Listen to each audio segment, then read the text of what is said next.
No, I don't think he actually asked them to shoot the nose off of the Sphinx, but apparently he did, of course, take Egypt, and the French did eventually build the Suez Canal. By the way, I don't know if this is spurious or real, but Ben Gurion Canal. So there is a Israeli plan to build a canal. In this map, you can see it comes this way. I've seen other maps, though. Since this is Gaza here, the newest map has the canal going right through Gaza, cutting off this area here. So one of the arguments is that part of the reason for Israelis' destruction of Gaza is because they're hoping to eventually build a new canal parallel to the Suez, cutting off the Suez Canal, so that instead of the Egyptians getting all the benefit of having the canal and all the traffic, they'll have the canal over here, where they can build all sorts of things. So planning on building it out of rock as opposed to mud, etc.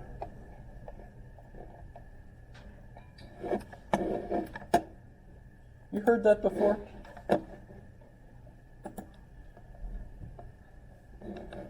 We're the newest one. I guess this is the possible route. And as you can see, this one actually goes through Gaza here. So that's kind of interesting. What else did Leibniz come up with? And so while he was in Paris, that's when he did all his studies in math, where he studied with Christian Huygens and others, where they developed the initial recognition that they needed some sort of system to do calculus. And what is calculus essentially? Well, if you think of mathematics as kind of stages, the first being arithmetic, right, where you just have numbers and are the nouns in your sentences, your formulas, and the verbs that we think of course, is multiplication, addition, subtraction, division. Basically, that's it, right?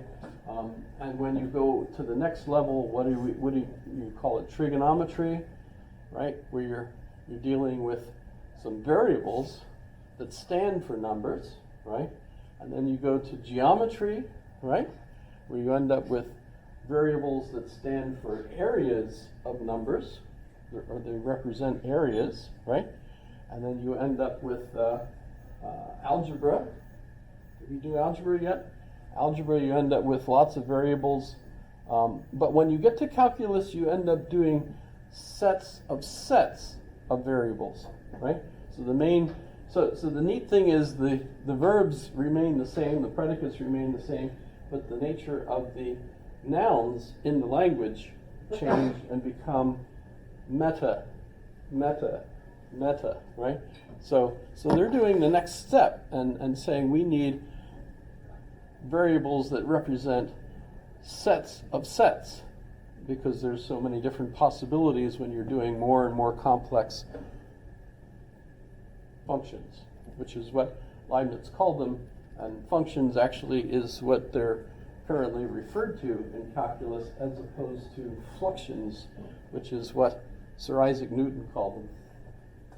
And in fact, they're using the function symbol which Leibniz came up with, as opposed to, I don't even know what symbol Sir Isaac Newton gave us for it. So that's that. But let's talk about the monadology a little bit. Didn't even do that. Oh, before I forget, let me go over test 2 real quick. Because test 2 is officially due this coming Saturday, right? I know it's confusing because on the syllabus I say it's due Monday. Well, but remember, whenever I say something is due that week, I mean by Saturday. The main reason, of course, is because you don't actually do a test in class. That's a waste of time. We don't really need it in on Monday, obviously. We don't have time to do it until tonight, although a lot of you have already done it already. Thank you. But so Saturday is when it's due. If you need more time, that's fine too, as long as I get everything before the end of the semester. But the questions, did we discuss them all? We talked about St. Anselm's argument for the existence of God, the ontological argument. By the way, you're not wrong, no matter what answer you give me on that, right? It's your point of view. And so if you feel like the argument succeeds, that's fine. If you feel like it doesn't succeed, that's fine just as well. I think if we did a poll of all Americans and asked, do you think the ontological argument works or the ontological argument doesn't work, the poll would show that no American knows what the hell you're talking about. But I should have said HE double hockey sticks. That's safer, right? Actually, I heard President Biden use the word hell. So must be okay. Did we talk about St. Thomas Aquinas and how he merged Aristotelian concepts with church dogma? I'm pretty sure that was the whole point of talking about what Aquinas did. But boy, that's a complex issue. I basically think of it as him doubling the ontology, right? So instead of just saying, is Plato right or is Aristotle right? And he basically said, both of them are right. And so you have the ontology associated with Plato's concepts, and you have the association, the ontology associated with Aristotle. And how can you have them both? You doubled it. You included extra words in our vocabulary, like essence and existence, so that you can now have both essences and existence, whereas before you just kind of had one or the other. So he doubled the ontology, and in demonstrating that in his Summa, he responded to questions about the conflicts between the two different points of view by saying, well, so-and-so says this, and then the philosopher says this, I say that, and he gives you an answer that replies to both of them, saying, see, this is how this one is right, and this is how this one is right. And so therefore you're fine. You just have to double your ontology, and the problem goes away. So that's Thomas. Thomism, as we call it today. And remember, that's still the official dogma of the Catholic Church. Thomism. And then 3, what kinds of things do you know for sure, and how do you know this? Support your argument with the work of a modern philosopher. Modern, by modern, I was thinking, remember we had modern like Descartes. I think, therefore I am, that kind of modern. Although a lot of you have already replied using contemporaries, and that's really neat, because I've learned some interesting names that I haven't known. In fact, I've requested a book that I'm going to pick up after class by Timothy, I forget, but one of you told me about Timothy, begins with a W, a professor from Oxford that's, I guess, emeritus now, and is specialized in epistemology, and I had no clue. As far as I know, I had never heard of him. So thank you for coming up with new things for me to find out. But what do we know for sure? Gosh, what a wide option there. This one is, of course, the most fun, I think, of all of them, is what do you think should be our inalienable rights? And what reasons do you have for thinking so? Support your views with the work of a social contract philosopher. I'm thinking mostly Hobbes, Locke, Rousseau, not so much. You might update it a little bit and think about John Rawls. And of course, these are live issues. In fact, just in the news yesterday, there was an interesting article suggesting that the push for rights for people with LGBTQ+, did I get that right? Whew, that's hard. I remember the plus, because that means what, and we can add more, right, was was over rights. Who has rights? What kind of rights ought they to be? And so on. And so this is a very live issue in our contemporary social contract society. And of course, even the nature of the fetus or the embryo in the case of the labs and so on, that argue that an embryo is actually a baby, etc., and has rights. And if you drop the embryo accidentally and destroy it, you've murdered a child. That's really, really rough, right? Any of you know Louis C.K.? Yes? Okay, my advice to the rest of you is don't look him up. He is harsh. He is really harsh. Louis C.K. I watched about an hour of him, and oh my goodness, it hurts. It's okay, it's funny, but it's so edgy, you really shouldn't go there. So I know being American, when someone tells you not to do something, the first thing you want to go do is run off and go do that. And I understand that, but actually I really don't think you should hurt your mind. It's too delicate a subject. But so that whole issue, and the biggest thing I feel there is the nature of the ongoing social nature of the contract. We vote on those rights. So where do those rights come from? From the nature of the contract itself. Sure, Jefferson, Locke, all argued that these are state of nature issues, and that God even has something to do with it, because their conception of God was completely associated with the state of nature. And so by nature, you have a certain set of inalienable rights. Keep in mind that legally, if you break the laws, you lose those rights. So it's not like you really can't lose them. Now, if you murder somebody, we can murder you as a society. So it's not considered murder, right? It's execution, right? So that's good stuff. So it seems to me that the hardest part of that is when you've grown up believing that these are actually inalienable for some unexplainable reason, not associated with the historical development of a social contract society, where the legitimating contract is things like the Constitution and the beliefs that we all have, that individuals are the reason for the government, not the king, etc.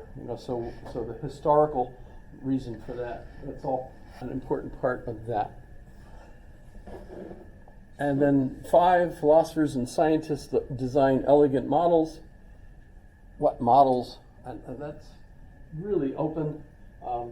What I'm thinking, of course, might have to do with Galileo or Copernicus or Kepler or Hawking or any of those.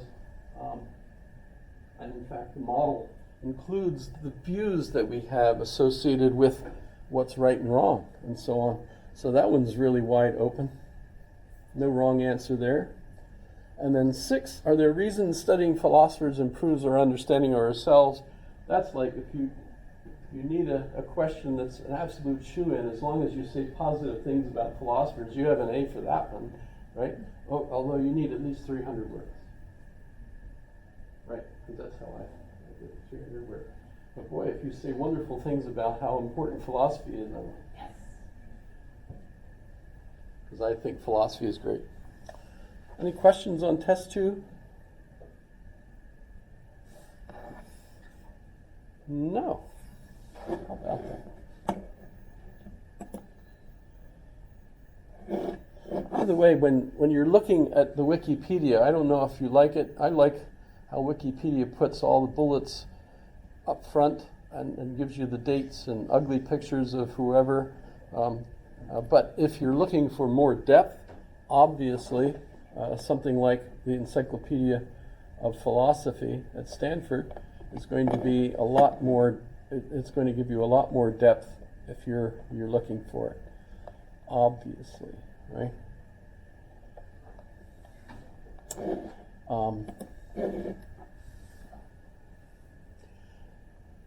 definitely Leibniz is going to be critical of Descartes.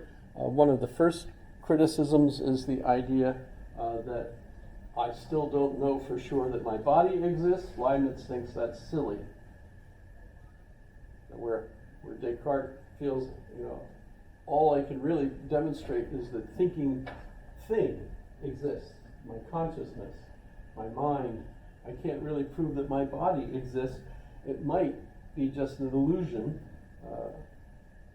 Even when Descartes solves that problem and says, well, but I have the idea of God. God is infinite and all-powerful, omnipotent, etc. I can't possibly have come up with that idea because I'm a finite being, so it must have come from something that was greater than the effect. The cause has to be greater than the effect. And the only thing that could have given me that effect was the existence of God, so therefore God exists. So that's Descartes' ontological argument, his version of it. And then from there he goes on to demonstrate that, and that kind of God wouldn't lie to me, so therefore whenever anything is clear and distinct in my mind, it must be the case. And what does he say is clear and distinct? Mathematical ideas. Mathematics is clear and distinct. Not my body. So he never actually retrieves the idea that my body is a real thing that I can manipulate as it looks like I am. Leibniz thinks that's silly because it's so practically nonsensical that you might as well accept it. The body is certain as the mind. In fact, as far as he's concerned, we're monads. And now, that puzzles me tremendously because a monad is the smallest thing. In fact, remember he gets into the problem with Berkeley over how small can small be. By the way, our solution today is odd. I don't know if any of you understand why it is the case, but we argue that the smallest possible thing is what's referred to as the Planck constant. That you have to spell correctly. Denoted by H. Fundamental physical constant, foundational importance in quantum mechanics. Anybody understand that? So apparently there's a smallest possible thing, and it's measured by the Planck constant. But I don't understand it, so but I'd love to. You broke your finger? I don't know if it's broken or not. I need to get it an X-ray. Yeah. Sorry, I shouldn't have said No, that. it's okay. It's just somebody just walked by in a clown suit.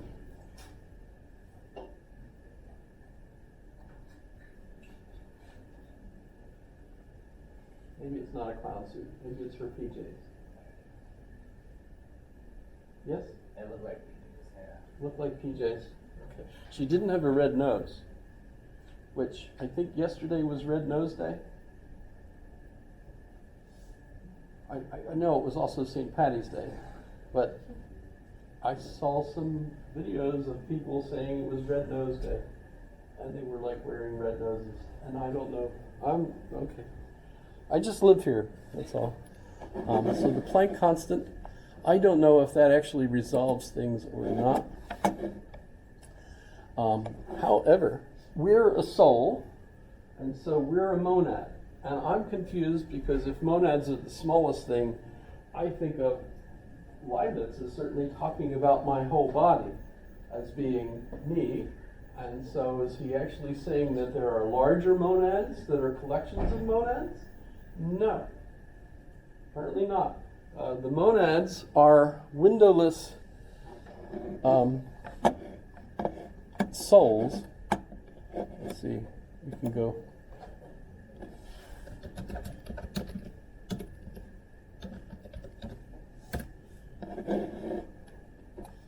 You want to look at the Wikipedia article or the actual monadology?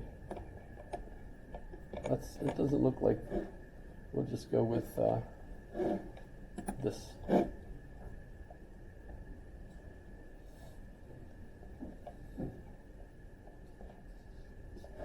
So the monad, by the way, monad is just Latin for one, like a one, monad. Let me see, does it tell us something neat? Monas.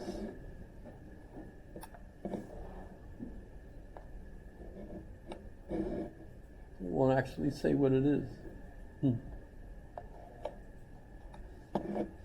Unit. So it's a unit.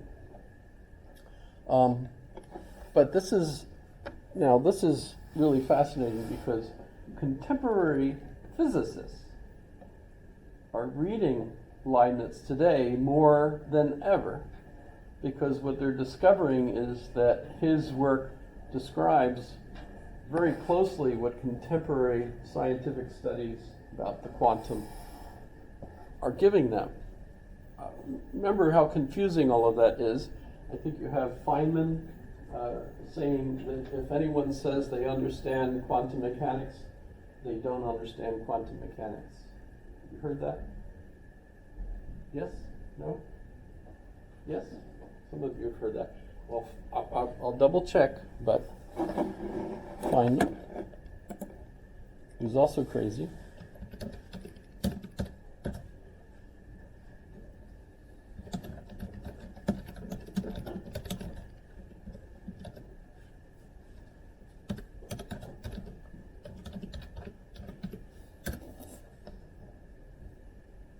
if you think you understand quantum mechanics, you don't understand quantum mechanics.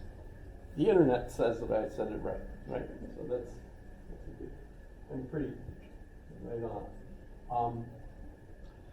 So it makes sense that we don't understand Leibniz, and people that don't understand quantum mechanics think, hey, we don't understand both of these, they must be both the same. I don't know if that's the case, but in any case, you've got people studying Leibniz more now than ever,